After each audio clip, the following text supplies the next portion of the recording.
Hi, my name is Madison Miner, and I'm an EDS Instructional Technology student at Coastal Carolina University. And today we're going to critique this poster according to the visual design principles, specifically those of Connie Malamed and Robin Williams. Sarah? Let's first start with identifying 4 design principles that this poster violates. The first one, according to Malamed, would be the choice of typography.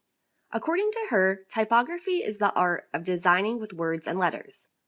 There are various kinds of typefaces, such as serif, sans serif, script, and decorative.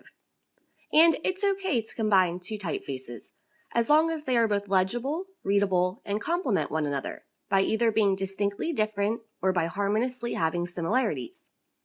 The issue with this poster is that there are 7 typefaces of all different types being combined. Yes, 7, let's count them. 1, 2, 3, 4, 6, 7.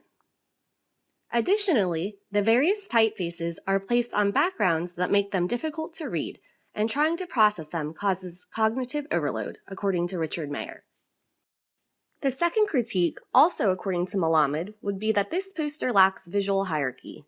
According to Malamed, visual hierarchy tells the viewer what to look at first, second, third, and how the eye will travel from point to point. When you view this poster, you may first view the title, which is a good thing, but then there are no specific elements that stand out due to position, color, images, scale, or isolation. The third critique of this poster is one according to Robin Williams, and that is this poster lacks contrast. Contrast can be achieved through manipulation of space, color choices, text selection, and positioning of elements. Unfortunately, this poster does a poor job of really contrasting the various text elements from the background colors and images, which makes the processing of the information difficult for the viewer. The last critique, also according to Williams, is that this poster lacks proper alignment. Choice of alignment impacts how viewers understand the message of the poster. Also, when deciding on alignment, nothing in the poster should look as though it's placed there randomly. But in this poster, it looks as though all elements were placed randomly. Although there are many things that we could critique about this poster, there are several design principles that this poster supports.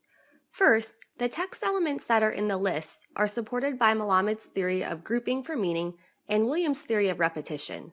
The text elements are grouped by proximity because they are all part of the same list, which reduces cognitive load.